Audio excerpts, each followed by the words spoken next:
Why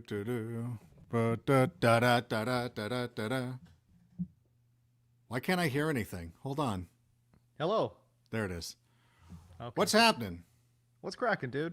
We're Dude, live. It's a fucking scramble. All right, you ready to start the show, bud? Yeah, dude, I'm so sorry. Oh, dude, it's not a problem at all, bro. It's weird to keep James Coe waiting.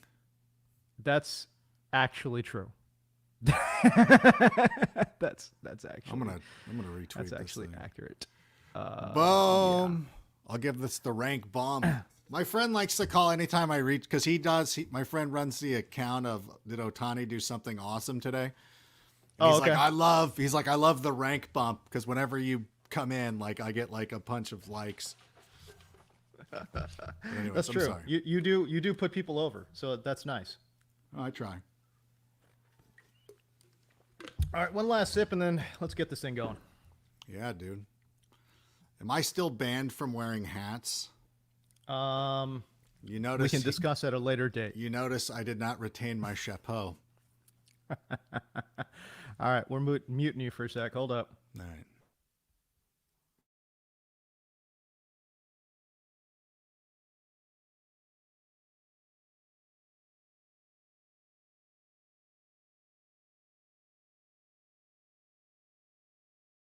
Arizona is pro sports retirement. You had no chance with Kelly Kapowski. We don't make mistakes, just happy little accidents. You only live once. Run wild on you. Who would have seen this coming? Oh yeah, it was rank on tackling dummies. What's cracking, everybody? Welcome into the Tackling Dummies. It's episode number 1. Adam Rank, James Coe. It's like I said on Twitter, Adam Rank. The suits, they didn't want it. The haters, they didn't want it. They wanted to hate on it. But you know what? It's all good. We're here. We got a brand new show for everybody out there. Adam Rank, how you doing, pal? I'm doing really well, thank you. If you'll excuse me, because my eyes are darting around because I want to see my daughter reconfigured my home studio here. She was moving around. She the only thing I told her is RBG can't move. Like, you got to keep RBG in her spot, but everybody else is fair game. I missed that Funko Pop. That's pretty sick. You also got little baby Yoda back there. What else you got back there? Grogu. But it's Oh, also okay, like well, over that's here somewhere too is I have a Luke Skywalker carrying Yoda and trying to explain to my 2-year-old that there's a difference between Yoda and Grogu, and he's not Grogu. buying it. He thinks they're the same person. And I'm like, come on, bro. I mean, his name is Baby Yoda, so I mean, it would make sense that it's never it's never Yoda, was his name. and No. then he's the baby version Grogu. No. He's Grogu. of Yoda. No, that's So it's not the accurate. same. It'd be like if we said Baby Rank. It's like Baby. Okay. Anyways, we we got a great show, man, in front of us here today. We are going to be debating the greatest submission of all time. What do we got? The Sharpshooter Figure 4 Angle Ankle Lock or the $1 Million Dream. We're going to talk about start bench cut there. We're of course going to be talking about Zach Wilson versus Sam Darnold. And then how about the Jags, man? They made a couple of sneaky moves this offseason. Obviously, they're going to make a move in this upcoming draft that's going to kind of set them up. I almost wonder, Adam Rank, whether or not they're going to be a playoff team Down there in Duval? In Duval!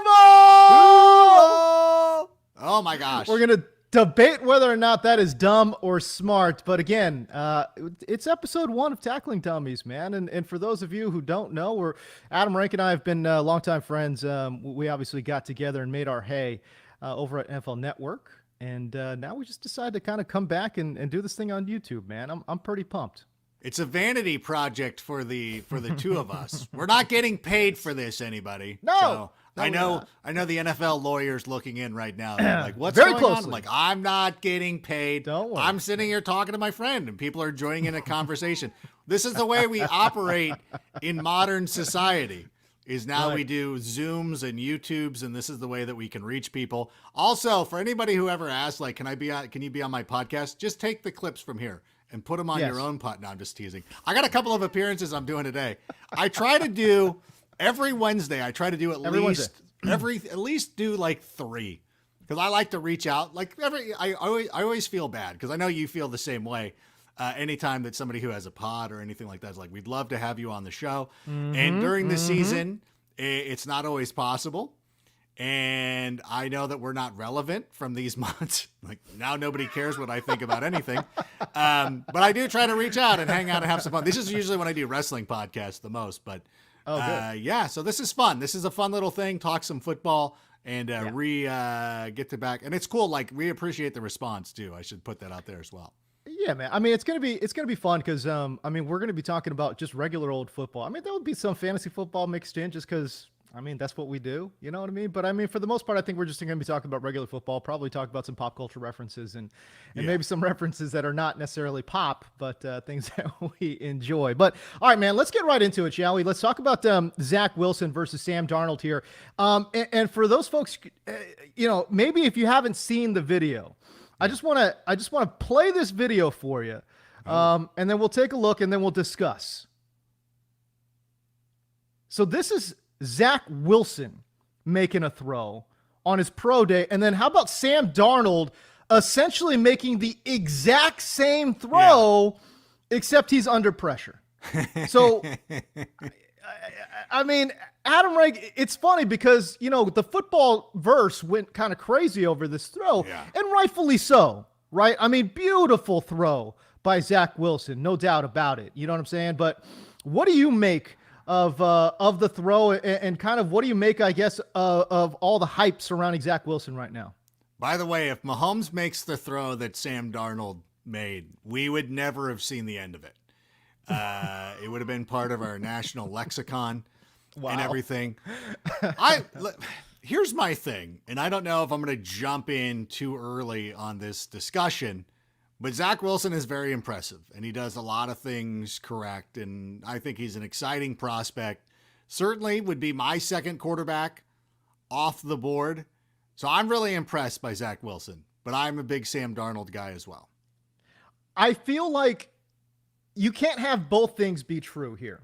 You can't say Adam Gase is the worst head coach in NFL history and also tell me that Sam Darnold is trash. Yeah. You can't have it both ways. You can't have your cake and eat it too. It's either one or the other. And for me, I don't think we're kind of building in the Adam Gase effect enough into the evaluation of Sam Darnold, right? I mean, again, he was kind of dealing with a lot of injuries throughout his wide receiver core, his pass catching core, if you will. And really, again, it just all goes back to me to Adam Gase. And Adam Gase was absolute trash. Yeah. And I think we can all agree on that. And I think we all know that. Yeah. Why? So how are you going to sit there and tell me now Sam Darnold's so bad? I don't get it. It's so funny to me that Adam Gase, how did Adam Gase become a thing? You know why? Because two guys had their best years with Adam Gase, Peyton Manning and Jay Cutler. So you want to tell me that one of the greatest quarterbacks of all time in NFL history had a good season with him, and also Peyton Manning. Both those guys had a great season with Gase, and all of a sudden he was this quarterback whisperer. It's ridiculous. So I agree. It is there's an effect. Adam Gase really did it, and and you hear this a lot too. And people do he saw a ghost, and I'm like, you know what? Like you've never been on an NFL sideline, and you don't know half the S that these guys say. And ESPN kind of did Sam dirty by airing that. That's true. On the broadcast. That's That's terrible. That's almost ruined his life. All right. Can I say something though? And of course. If I can take this in a different way. Here, as much as I love Sam Darnold, and I really do, I'm a Sam guy. I would enjoy him being the quarterback of the Bears. I still think the Jets have to make the move at quarterback, and they have to draft Zach Wilson. The only reason being is you have a new coach, Robert Saleh. Yep. You got Mike LaFleur coming in there. Having a quarterback already entrenched is kind of like moving in with your girlfriend and her ex is still crashing on the couch. Like, what is happening? What's going on? Why is he still here? I mean, I guess he's paying for the rent, so that's cool, but whatever.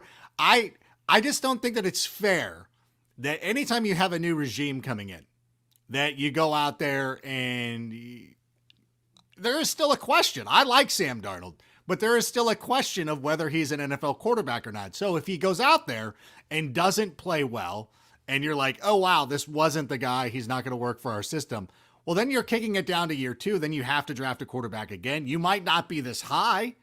You might end up going. You might end up pulling the Bears and ending up with the 20th pick in the draft.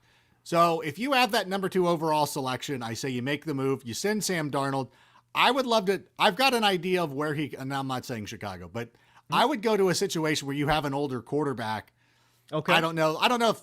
Well, we're going to talk about this. I don't want to spoil it, but I've got an idea. Oh, what a tease. What a tease. I like it. All right. So you kind of addressed my follow-up question there. It's like, should the Jets draft a quarterback? And obviously you think that they should. No, and that's fine. And it's funny, I think we're both in agreement. It's like such a nuanced argument, because I'm saying there is some upside to Sam Darnold, but then at the same time, it's kind of like, who has higher upside? Who's got the higher upside, right. Sam Darnold or Zach Wilson? And to me, I think the answer there is Zach Wilson.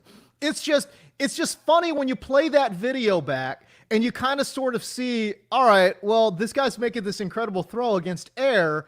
And then you kind of see this guy that, for whatever reason, people have trashed on Sam Darnold. And I think that's also fair to say. People have trashed on Sam Darnold, and I don't necessarily know if that's fair. So it's a little bit of a nuanced argument. No, you're absolutely right, and I agree with it. And if you had kept the coach, like if you were in a situation, and I don't want to use the Bears as an example, but it's kind of like you will. If the coach was still the same, like if you had a coach where you're like, we're giving this coach one more year, I wouldn't change quarterbacks on him. Like I wouldn't do that to him. Be like, well, you've got to win this year or you're gone. We're drafting a rookie, because that's not fair. And similarly, I think that anytime you're bringing in a first-year head coach, if you're not 100% sold on that quarterback, if you don't know that, it's a bad example of the Browns, but if the Browns were making a move, or who else has a solid quarterback? I think the Falcons are kind of in this mix too. But any team that has a quarterback that has entrenched to you, like the Packers, like when the Packers, made a switch at the coaching position. They didn't get rid. Like that's where you're like, we're going to keep our quarterback. Although they still drafted one too. But if you understand what I'm saying, like you gotta let the coach just start. If you're starting off all brand new, then be all brand new. You know what I'm saying? Like you don't buy a new car and you'll be like, well, I'm going to take the seats out of the old one. Like no. We're going full new here. We're starting over. Send Sam somewhere else. I think he can still play in this league. I think that's fair to say. But I think people are stupid for not giving Sam Darnold enough credit for that throw. I agree. I totally agree. And I also we've kind of sort of talked about this, but I just feel like Darnold's got potential to be a decent NFL starter in this league, man. He just needs the right pieces around him, and he needs to get coached up. And quite frankly, he just needs to get away from Adam Case, but that's all good. By the way, I want to say what's up to Brandon Graham, who said welcome back, and then Patty, who just joined the chat as well, giving us a thumbs up here. But appreciate you guys. Would really appreciate if you guys liked and subscribed to the YouTube channel. That'd be great. And, of course, Tackling Dummies will be here on my YouTube channel every Wednesday, and then you'll find it on demand as well. But shall we move on, Adam Rank? Yeah. Am I throwing to you here, or are you throwing to me? Well, you should throw to me. Why I should have done a better job of reading the rundown. I couldn't. I was like, whatever. But I think I will throw this question to you because I think that people know that I'm not necessarily considered a Jags fan, but I think that I'm Jags friendly. Like we have an alliance. Oh yeah. It's Absolutely. like the WWE locker room of the 80s where you just assume that every good guy, every face was a friend. Every heel liked each other. It's kind of that way. Like me and the Jags, we're in the same locker room. Like, okay, like if somebody's beating up on the Jags, I'm the guy who runs out from the back. Like, oh, that's Adam Rank's music.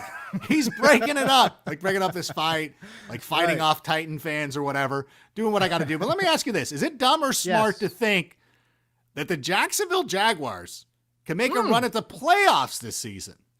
I know it sounds crazy. I absolutely, I get it. It's what they're 1-15. And I promise you, you and I might be the only people picking the Jags here to make a playoff run, but we have seen it before. So I will say smart. Yeah. Smart. Buddy. It's a bit of look, I get it. It's a bit of a long shot and I understand, But I think it's smart to say the Jags legitimately have playoff aspirations coming into 2021. 1-15 last year. Can they get to 10 wins this year? And quite frankly, I think it's possible. Look, you add Trevor Lawrence, you've got a whole new coaching staff there. It's gonna transform the culture of this team. Plus, they add Marvin Jones, and boy, you look at that wide receiving core, Adam, right? Marvin Jones, DJ Chark, Laviska Shenault. That is a nasty trio of wide receivers, and I kind of sort of like how they're a little bit like a basketball team out there too. You know what I'm talking about? Yeah. Chark is 6'4", Jones is 6'2", Shenault is 6'1". Shenault, especially working out of the slot and getting those full-time reps, I think is going to be huge. I think he's going to take a big step forward, and Trevor Lawrence manning the signal caller position. I just feel like, man, this offense is ready to rip and run. James Robinson in the backfield, Adam Rank. Tell me where there is a weakness on the offensive side of the ball. No, and I think you make a perfect point too. And, they get 2 picks in the first round, and they also have the first pick of the second round, which is also significant to me. If I'm thinking about that correct, I don't think they've dealt that pick away. I should have really double-checked that. Actually, double-check it while I'm talking, because I'm just thinking about like when you're starting to, when I'm starting to put together mock drafts and stuff like that. And we saw it last year where T. Higgins fell to the second round, and somebody like Elijah Moore out of Mississippi, like that's somebody who could fall like to be available the first pick. By the way, yes, they do have their first pick in the second round. Yeah. So like they could add another skill player right there. They could, they do have the Rams pick in the draft too. Which I think they're going to probably end up going safety. I think the kid out of TCU, Trayvon, what's his name? But I think that's a pretty good, like they can bring in a safety and address a couple of different needs. I think that the most mirroring example, and I know that we had talked about this before, and you're talking about when the Colts brought in Andrew Luck, which was a little bit of a different situation, because the Colts were a playoff team. They lost Peyton Manning, Curtis Painter, and I don't know if Jim Sorgi was still on the team, but they all, they were very like turnkey. They were close. You knew they were going to be good the following year, but the team that I think mirrors them the most is what happened with the Los Angeles Chargers last year. Now, obviously, they didn't make the playoffs, but the Chargers were very competitive, and they were in a lot of games. And no disrespect to Tony Lynn, who I think is going to be a good coordinator for the Detroit Lions. It bothers me. As much as I want to clown on the coaching staff of the Detroit Lions, is I look at Tony Lynn, and I understand I don't want him calling timeouts or anything like that. I don't want him to be a game manager, but as a coordinator, like this is the thing. Like we have that League of League teams, and we have DeAndre Swift, and I know they signed Jamal Williams, and I'm like, Tony Lynn is the offensive coordinator. Like I don't know why people are not more excited about DeAndre Swift this year, even though they brought in Jamal Williams. Like it's crazy to me. Yeah. But that all being said, the Chargers were very competitive in a lot of games. They could, and they won 4 in a row to finish the season. I think they finished with 7 wins, if I'm not mistaken, or maybe 6, but 7 sounds about right. So it shows you the difference that a high-end quarterback can make. And if we're thinking that Trevor Lawrence can come in here and have a similar type of season to Justin Herbert, well, then it's absolutely the case that you could go out there and sneak into the playoffs. There are some teams like Houston. We don't know what's going on with Houston. Indianapolis Houston is an absolute dumpster fire. I mean, Right. Houston's a dumpster fire wrapped in a dumpster fire. I mean, they're bad. It's a dumpster fire that's on fire inside of a dumpster. And it's the scene from Toy Story 3, the big incinerator that the Toy Stories are going in. And I'm like, oh, by the way, can I say that I hate Woody? I think Woody sucks, by the way. What? Why? From Toy Story. I think he's terrible. What's wrong with Woody? He's awful. He's always the worst one. Like, I don't like his motivations. He's always super selfish. Buzz puts his neck on the line constantly. But anyways. Hold on. And it sucks because the actors are the two opposite. No, Woody is not. What are we talking about here? Have you ever seen Toy Story? You have kids, right? He had a moment of jealousy. That's in all every he had. movie. In every movie. In 2, in 3. Come on. Over and over again. It's annoying. I hate that doll. In any event. But I wish the actors were switched. But anyways, that doesn't matter. My thing is Jacksonville is a lot closer than people are giving them credit for. They should have been They should have been a little bit closer last year. But I think with Urban Meyer, and people are like, well, I don't know. I think that's a good coach. And I think that the lack of success that we've really seen out of some of these college coaches coming to the NFL, I think years ago stemmed from the fact that they weren't running pro-style offenses or they weren't working hard or whatever it is. And now this is a different situation. I think that Urban Meyer is going to be able to succeed on this level. I think it's a Pete Carroll type of thing, going way back to Jimmy Johnson. I think it's that kind of level. I think Urban Meyer is going to be good. I think the Jags are definitely an 8 or 9 win team. I think that's a pretty reasonable expectation. I think you can. I would love to see what their over/under line is for win totals, but I would agree with you. I think 8 wins is almost a lock. And when I'm talking about them kind of competing for a playoff spot, I really do believe they could push for 10 wins. Now, look, I get the NFL, it's a topsy-turvy league. And we've seen this before where teams from the bottom jump all the way to the top. And, you mentioned, the Colts. And I just, you don't give Peyton enough credit in that situation. You know what I'm saying? This is a team that had Peyton Manning and they were a perennial playoff team. They did such a poor job drafting, such a poor job in free agency that when Peyton Manning got injured, they were literally the worst team in the NFL.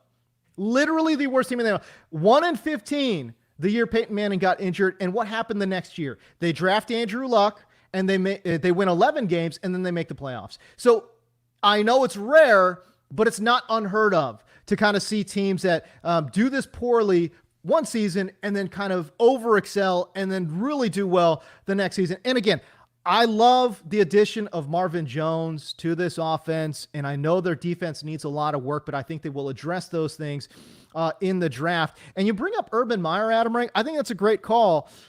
It's different than it was because so many coaches and so many NFL teams are employing college-style offenses and college concepts. You know what I mean? So the transition now, not only for the quarterback, for the coaches too, I think the transition, we saw it with Cliff Kingsbury, comes right out the gate and is pretty successful, right? So I think that for me, when I look at Urban Meyer coming into the situation, he's got a great quarterback, man. And I think you and I are both in agreement that Trevor Lawrence is probably the best quarterback prospect really since Andrew Luck. And if that is the case, I do think he could put the team on his back. I love what they've got on the offensive side of the ball. I think even their O-line is fine. It's not going to be a top 5 O-line. That's okay. But I think middle of the pack O-line, I don't see a single deficit, any kind of hole on the offensive side of the ball. You pair that with Urban Meyer, Trevor Lawrence, and all the boys, man, I think they're going to be off and running. So yeah, man, I will say smart.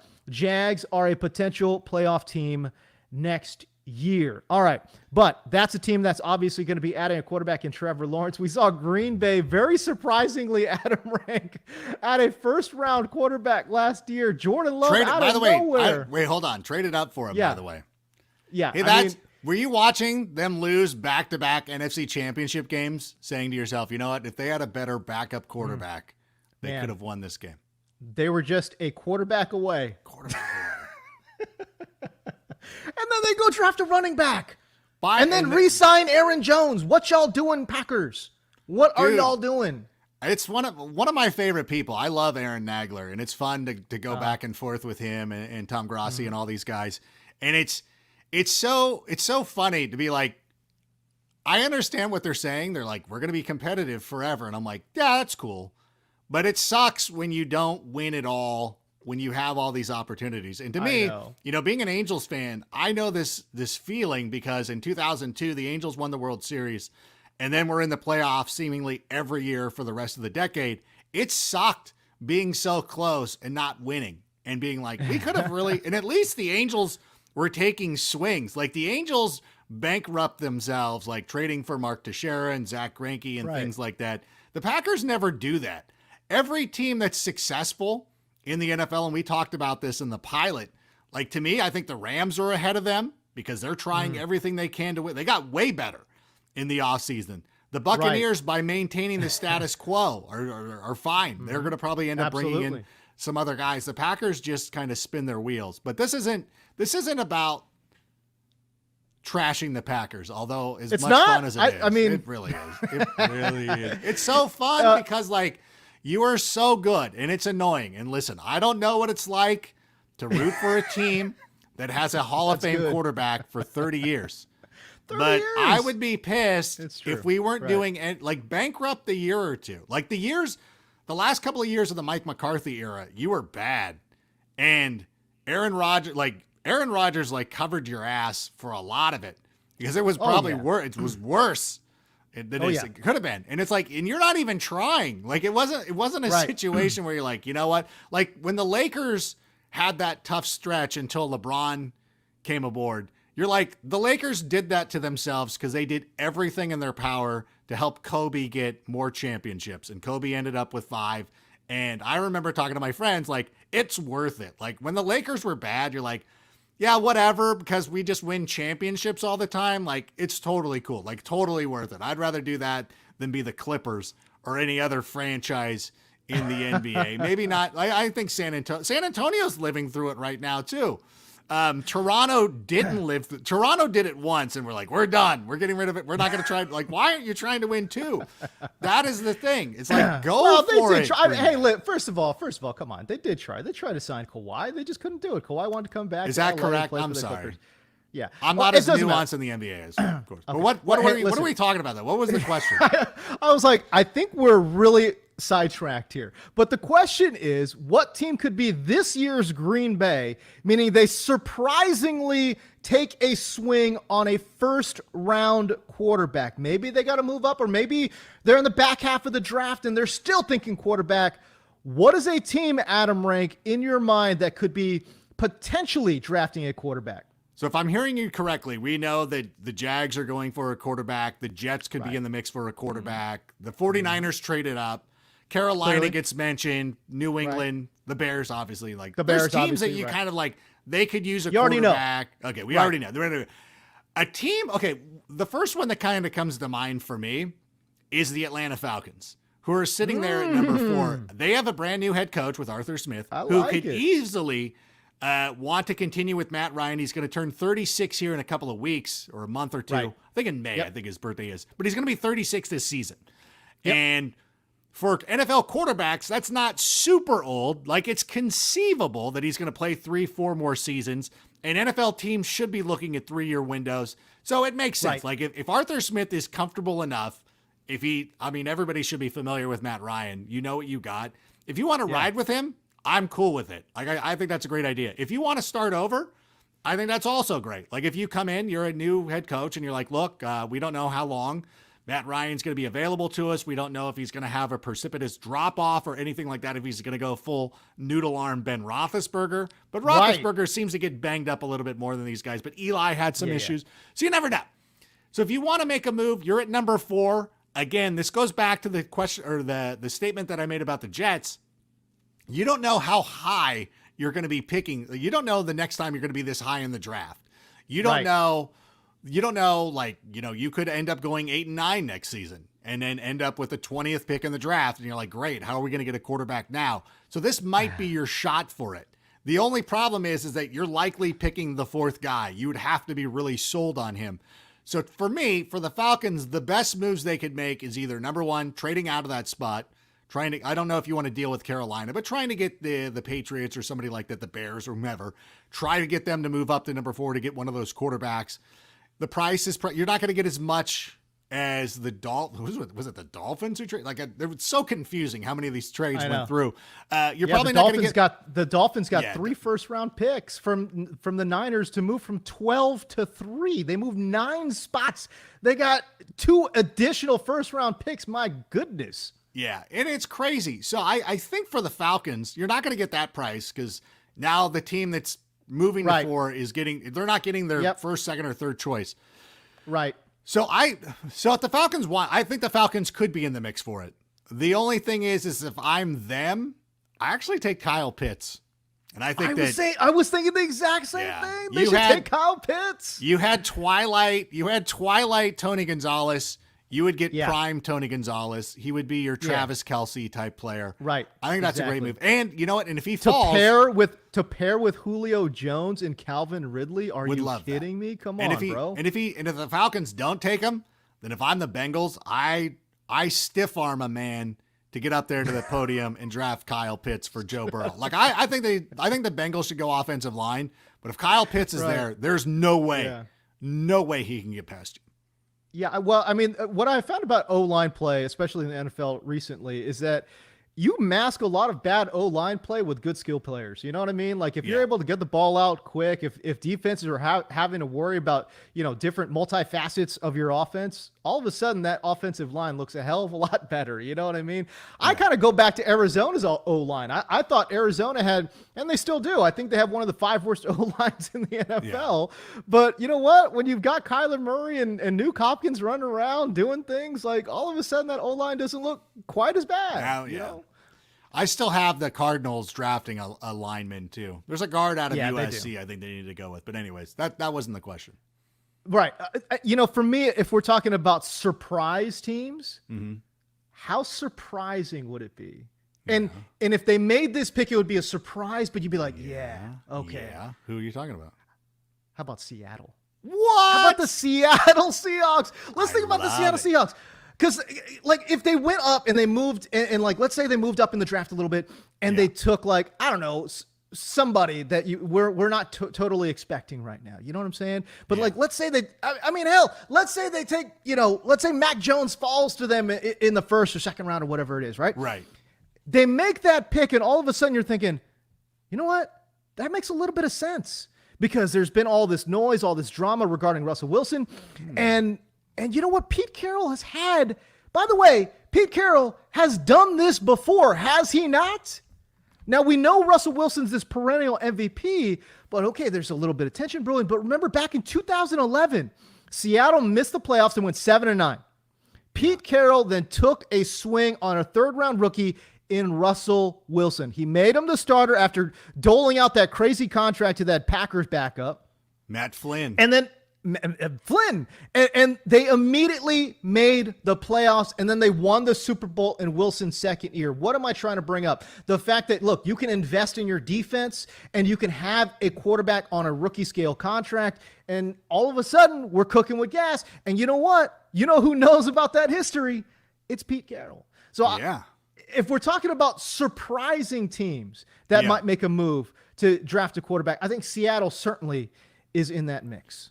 I love that one because that would mean Russell Wilson's going to Chicago. So let's make that a thing. Let's breathe that into existence. I think that they should. They have to, because I really do believe, and I was joking about this as I was putting together my mock draft, like the Bears should, draft an offensive lineman at 20 just to protect Russell Wilson next year, because that's when it's going to make the most sense. And if Seattle does make a move, if they end up with somebody like Kellen Mond or somebody like that, because they can get somebody in the second round, Kyle Trask, anybody like that who is still available. I love that. I like Trask as a second round quarterback, 100%. Yeah, I'm into that as well. And I think that those are two quarterbacks the Bears should look after too.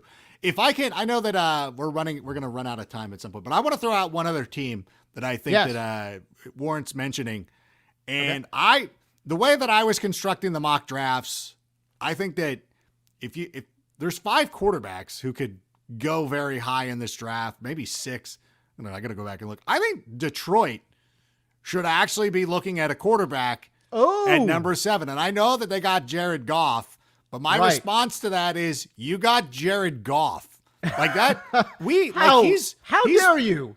By the way, props to Jared Goff and Max Homa and Mike Silver and you guys on the UCLA Bruins getting to the Final Four.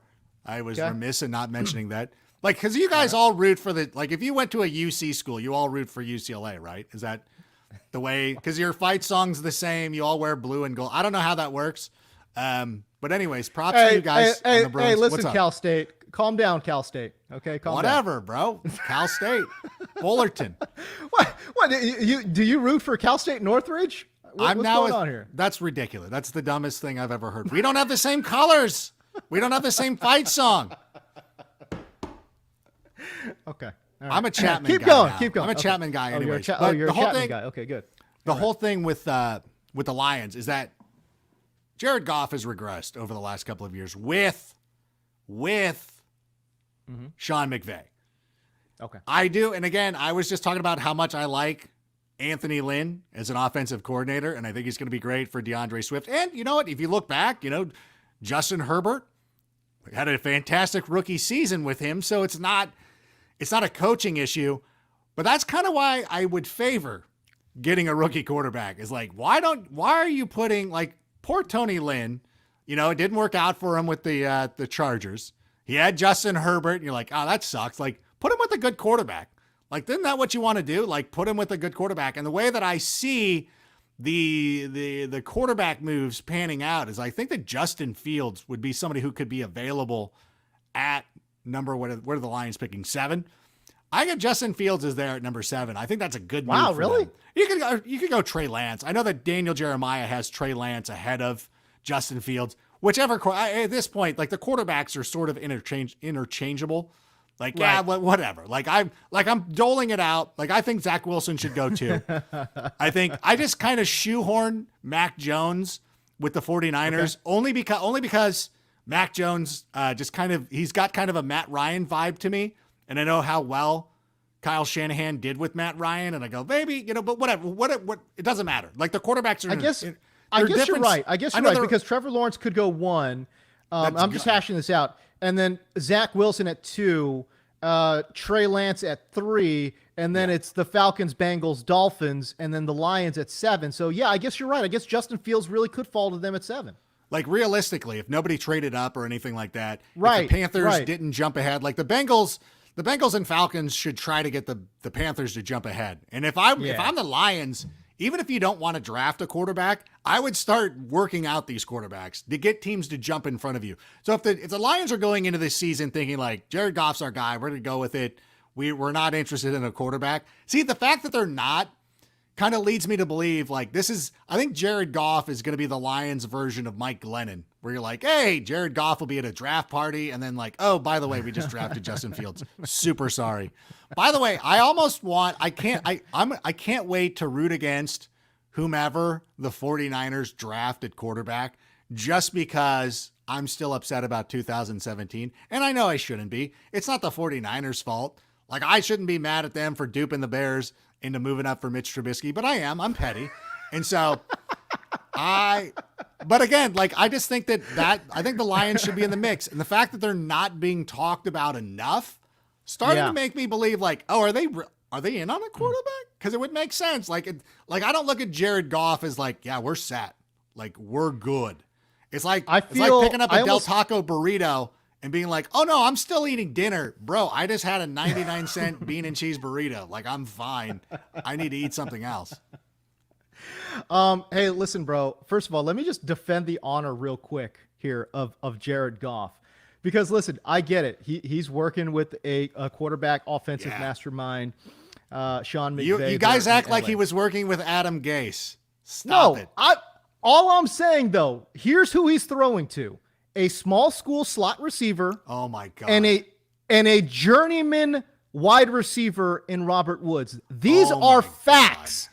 These are facts. Now, he was able to turn these guys into very good NFL players. You are ridiculous. What? No, I'm not. These are facts. Let me say these are facts. Is Robert Woods not a journeyman wide receiver?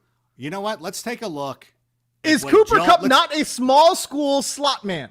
Okay, Joe Montana was working with a small school slot man during the later part of the 80s, and somehow he was able to survive.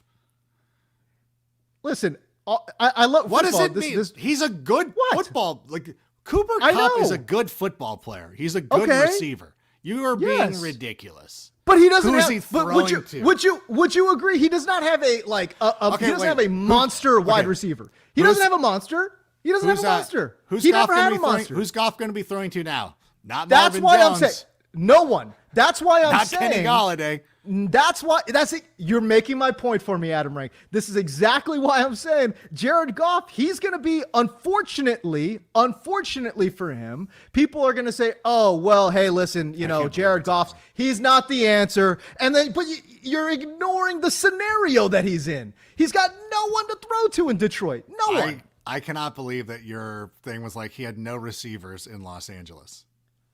That is that is some gravitas. I'm just saying. Wow. All I'm saying. If this was, let's say, you know what?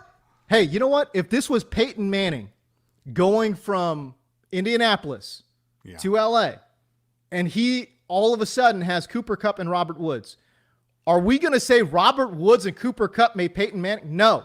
We're going to, if they put up these numbers, these video game type numbers, we're going to say, oh, well, hey, listen, it's Peyton Manning all the way. I'm just saying, let's be consistent with it. I'm not saying Jared Goff's a top 5 quarterback. I'm not saying that. I'm not even saying he's a top 8 quarterback.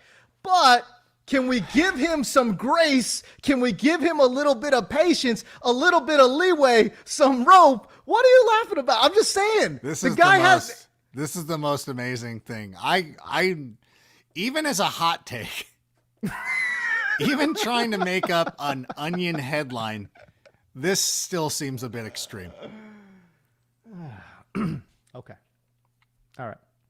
Should we move on? To you. All right. Yeah, please. Right. We'll move on. Start, bench, or cut. We're going to play a little game of start, bench, cut. All right. We actually have 4 iconic wrestling submissions, and you need to start, bench, and cut 2. You need to cut 2. We've got cut 2. We're making it even more difficult for ourselves. Ric Flair's figure 4 leg lock. Bret Hart's sharpshooter, not to be confused with the Scorpion Deathlock. Totally Kurt different. Angle's ankle lock. Or Ted DiBiase's $1 Million Dream. Adam Rank. Start, bench, cut. Let's start with the cuts. I'm going to cut the ankle lock, which it seems like the easiest move to get out of. Wow. Like, I like to judge moves based on how well my kids can get out of it.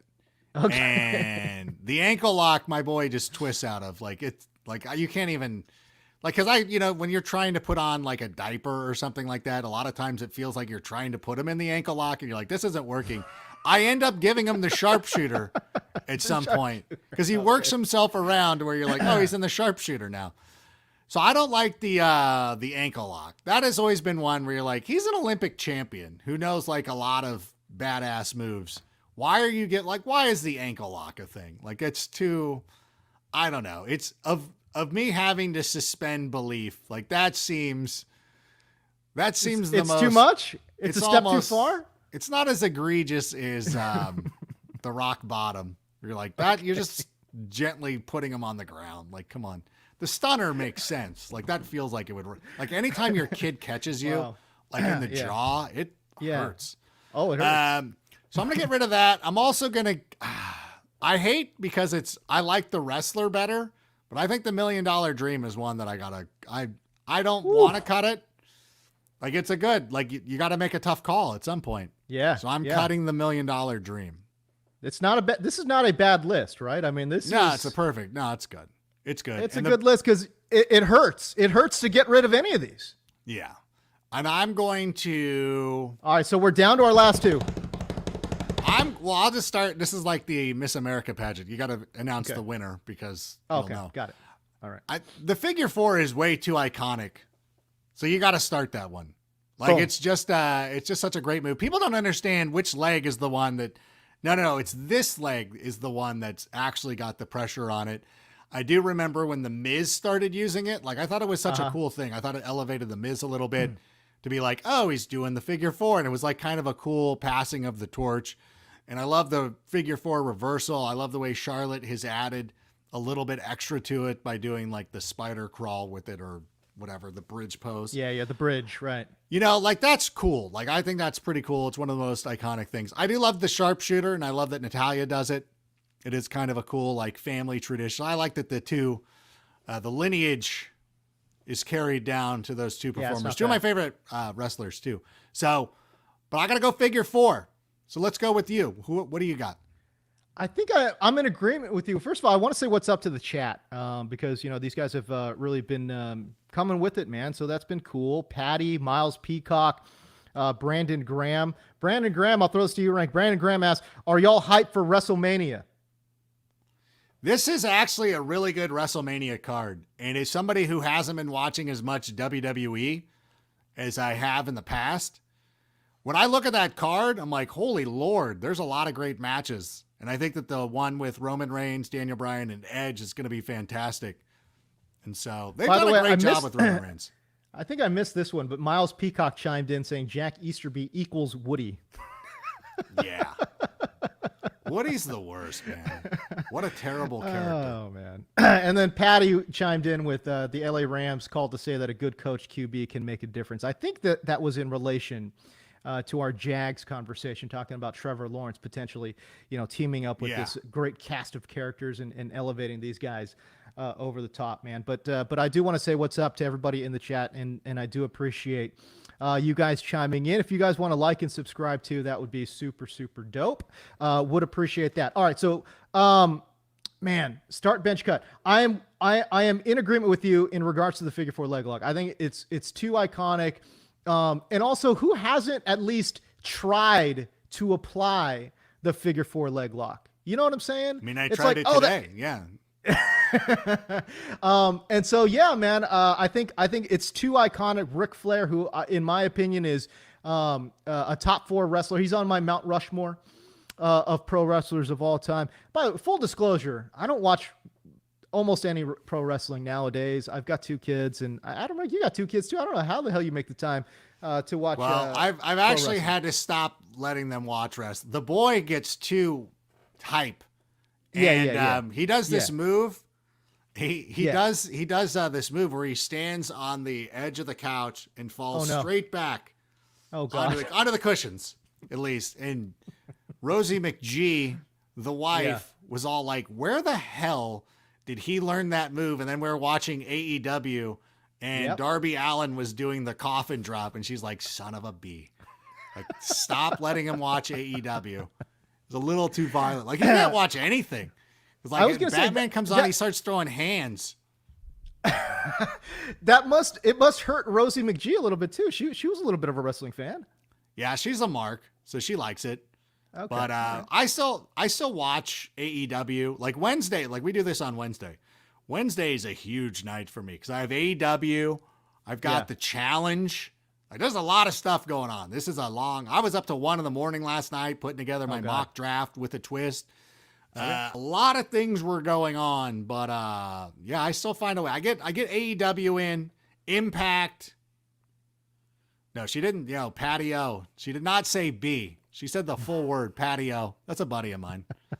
Patio loves the if I know that I get derided for wearing flat bill caps.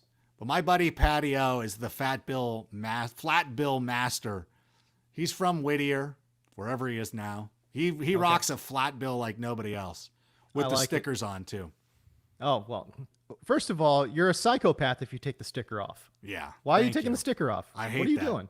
You're making it dirty. Too. Yeah. It came with the sticker. That's how it should be worn.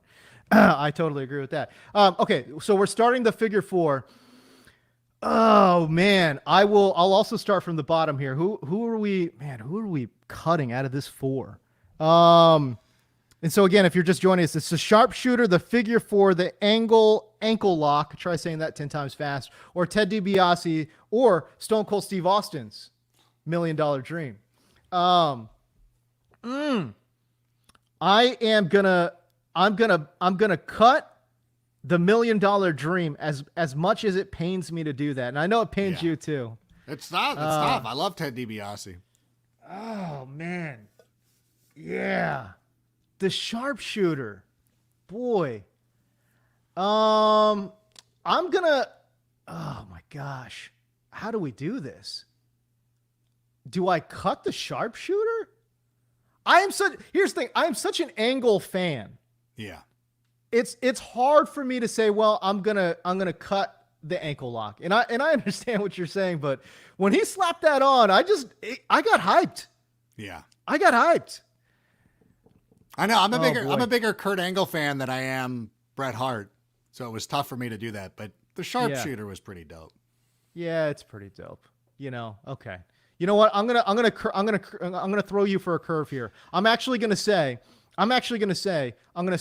start the figure 4. I am going to bench the $1 Million Dream, and then I'll cut the rest. I will cut the Sharpshooter, and I will cut the ankle lock. and I'll explain the Ted DiBiase move.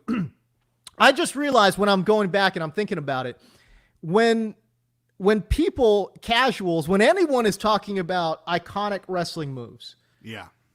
one of the moves that you will always hear is the sleeper hold. Yeah. And who has the most famous sleeper hold? Brutus It's Ted the Barber DiBiase. Beefcake? Oh. It's Ted DiBiase and the $1 Million Dream. So I will. That's what I'll do. I'll bench the $1 Million Dream. I'll start the figure 4, and I'll cut the rest, man. I don't. All right. I don't feel good about it though. I don't It's feel. a tough which is one. why. Which is why I know it's actually a good question because You're like, I feel like Nick Saban trying to figure out which one of these studs I'm going to start. Because every year Nick Saban has every year Nick Saban has like 8 guys in the first round.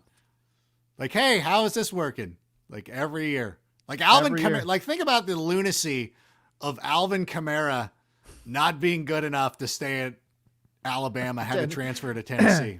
and didn't start there for some reason. I don't. Oh my I don't God. understand Imagine that if either. he would have gone to like trying to Cal? think of the West Coast. To where now? Cal. Yeah, that would have been a good, yeah, perfect. Perfect example. No, actually USC probably would have been perfect for him. No, I think Stanford would have been better.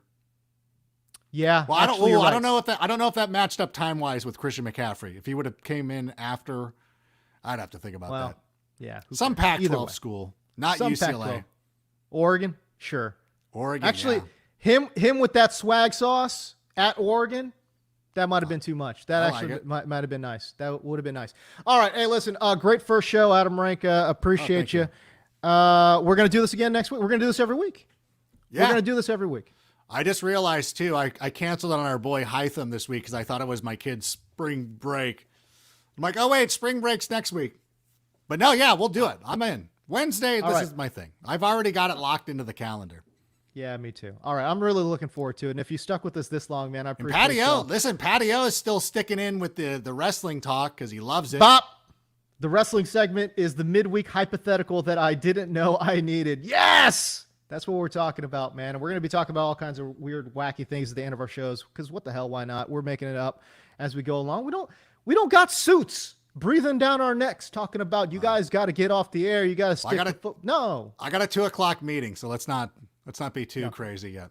All right. But yeah, and again, if you guys could like and subscribe, man, that'd be great. We're going to be doing this every single Wednesday.